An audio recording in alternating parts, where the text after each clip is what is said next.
Ward number 2 અપક્ષ સદસ્ય ભદુભાઈ અગ્રાવતનું જનસેવા કાર્યાલય ભવ્ય ઉદ્ઘાટન।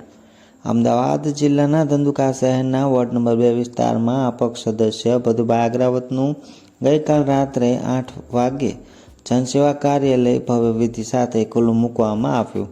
શ્રી બાલા હનુમાનજી મંદિરના મહંત પૂજ્ય રામમોહન બાપુના વરદ હસ્તે કાર્યાલયનું ઉદ્ઘાટન કરાયું। ભદુભાઈ અગ્રાવતે પૂજ્ય રામમોહન બાપુ તેમજ રોકડિયા હનુમાનજી મંદિરના મહંત ગિરિબાપુને શાલ ઉડાડી ફૂલહારથી સન્માન કર્યું। ભદુભાઈ અગ્રાવતે જણાવ્યું કે હું વોર્ડ નંબર 2નો ચૂંટાયેલ સદસ્ય છું, પરંતુ ધંધુકા શહેરના કોઈપણ વિસ્તારના પ્રશ્નને હું સંપૂર્ણ મદદ કરવાનો પ્રયત્ન કરીશ। કામ એ જ ધર્મ છે તેવા સેવા કાર્ય સાથે જોડાયેલો છું। વિસ્તારના અનેક યુવાનો, વડીલો અને કાર્યકરો ઉત્સાહભેર કાર્યક્રમમાં જોડાયા।